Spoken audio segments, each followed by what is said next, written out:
النهاردة هنعمل مع بعض الرز بلبن بأطعم جديدة لأول مرة على اليوتيوب حصري عند نوتيلا وبس. خليكي معايا لآخر الفيديو عشان تعرفي كل الإضافات الجديدة والطريقة كاملة. بس لو أول مرة بتشوفي قناتي ما تنسيش تعملي لايك وتفعلي زر الجرس للكل علشان يوصلك كل جديد، واكتبيلي كومنت إيجابي يشجعني لعمل فيديوهات جديدة. يلا بينا نشوف الطريقة. معايا هنا مج رز مصري، مغسول كويس جدا ومنقياه ومصفياه. هو المج ده بما يعادل 80 جرام. ده نفس المج يا جماعة اللي هو الابيض اللي احنا عارفينه، بس انا ما عنديش المج اللي هو الابيض الشفاف ده، الازازي العادي. حطيته كده على النار وحطيت عليه لتر مية. المج ده ل2 كيلو لبن، وده مقدار مظبوط جدا لل2 كيلو اللبن دول. تمام كده، قلبته بالشكل ده وهضيف له كده مج لبن من ال2 كيلو اللي انا هستخدمهم في الوصفة دي. يعني المج ده من ضمن ال2 كيلو. ضفتله كده 3 معالق لبن بودر عشان طبعا نطعم الرزاية وهي بتتسلق. هقلبها بقى بالشكل اللي انتوا شايفينه ده. تمام كده. وطبعا لازم يكون نطبخ الرز في حلة ألمونيا. هقلبه بقى بالشكل اللي انتوا شايفينه ده لحد ما يغلي. تمام كده.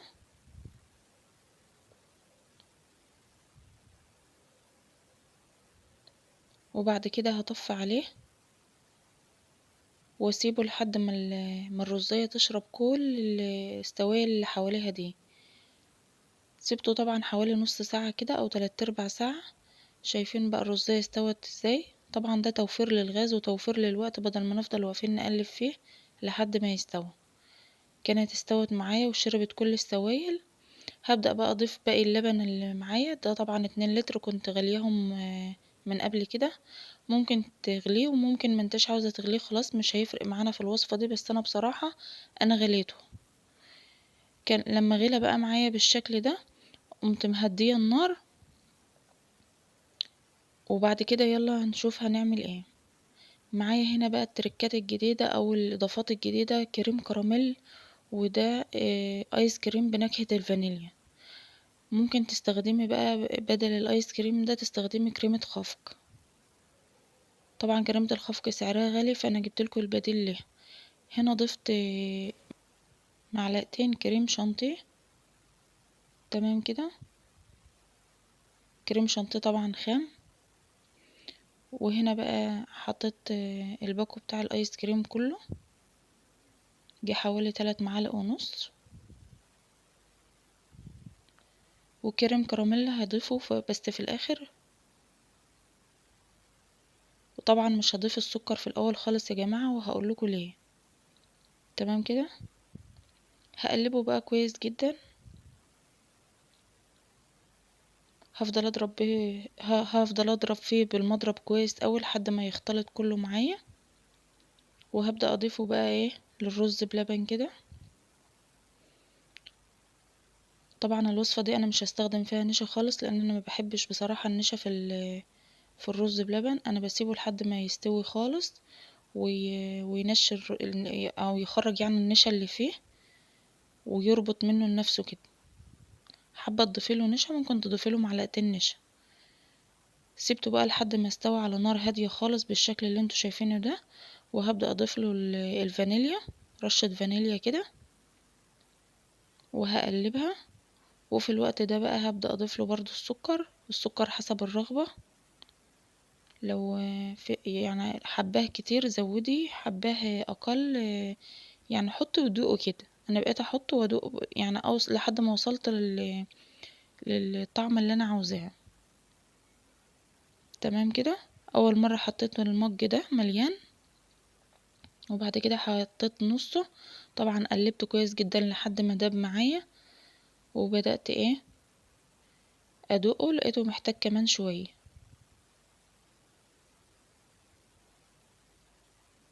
طبعا كل ده على نار هاديه علشان اللبن ما يفورش معايا. تمام كده.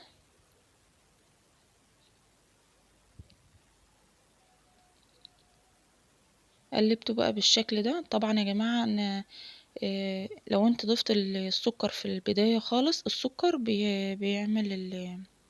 بيعمل شياط في أرضية الحلة أو بيلزقلك أرضية الحلة، فبيغيرلك طعم الرز. طبعا ده عن تجربة حصلت معايا قبل كده. انك تضيف انك تضيف السكر في بداية الوصفة او في بداية غليان اللبن، بيلزقلك أرضية الحلة. يعني ايه؟ يعني بيعمل طبقة تحت كده، طبقة شياط او طبقة لونها بني كده من تحت في أرضية الحلة. انا طبعا نسيت اصور لكم أرضية الحلة وانا بعد ما غرفته في الكاسات وفي الأطباق، وده حاجة مزعلاني جدا، كان نفسي اوريها لكم بس انا بصراحة نسيت اللقطة دي يعني. تمام كده. كان وصل بقى معايا للقوام اللي انا عاوزاه.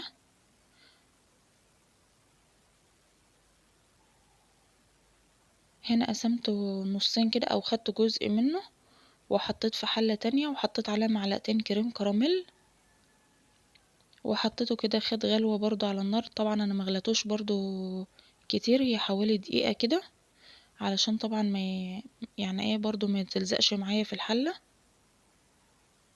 قلبته كويس جدا لحد ما اختلط معايا بالشكل اللي انتوا شايفينه ده.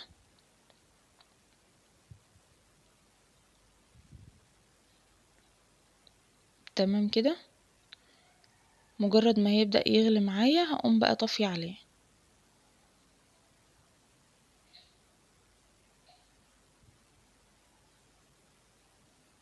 طبعا ايدي ما بتتشالش خالص منها.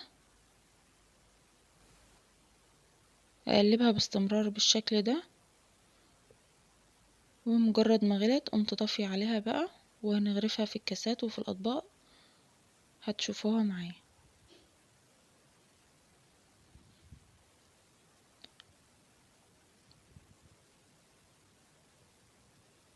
هنا بدأت أغرف اللي لونه أبيض أو اللي ما حطيتش عليه كريم كراميل. طبعا واحنا بنغرف يا جماعة يبقى يعني نحط كمية قليلة جدا في الحاجات اللي هي الإزاز دي، لأن الجو ساقع جدا أو احنا في فصل الشتاء. فب والحاجة السخنة دي ممكن تفرقع معاكي الإزاز أو الحاجات اللي زي دي. فتحط كمية بسيطة واحدة واحدة كده لحد ما ايه، يعني يعني تاخد من الحرارة بتاعة الوصفة دي. غرفتهم بقى بالشكل اللي انتوا شايفينه ده.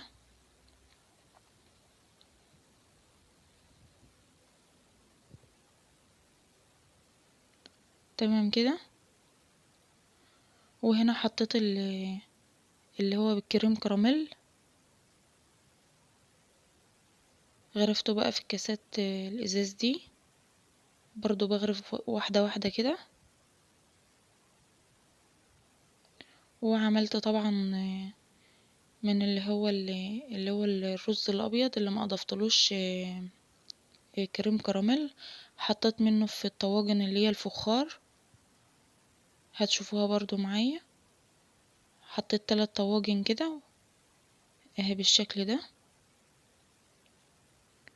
وحطيتهم تحت الشواية علشان احمر وشهم، وطلعوا معايا بالشكل اللي انتوا شايفينه ده. كل الكمية دي من ال2 كيلو لبن وكوباية الرز. زينت الاطباق اللي هناك دي الكاسات دي عملتها بالكريم كراميل وزينتها بالكراميل اللي كان في الباكو. ودولت زينتهم كده يعني الشكل التقليدي اللي كلنا عارفينه، حبيت اعمله بطريقة بسيطة كده. ودي زينتها بمكعبات المانجا اللي كنا عاملينها في الفيديو مفرزاها قبل كده. واللي في النص ده فورماسيلا او سبرينجلز زي ما بتسموها.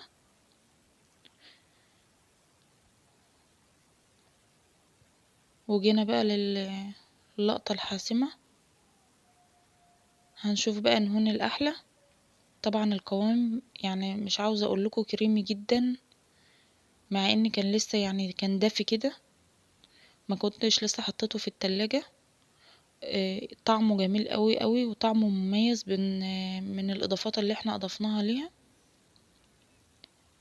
الطاجن طبعا كان لسه خارج من الفرن، فالقوام بتاعه مش زي التانيين دول.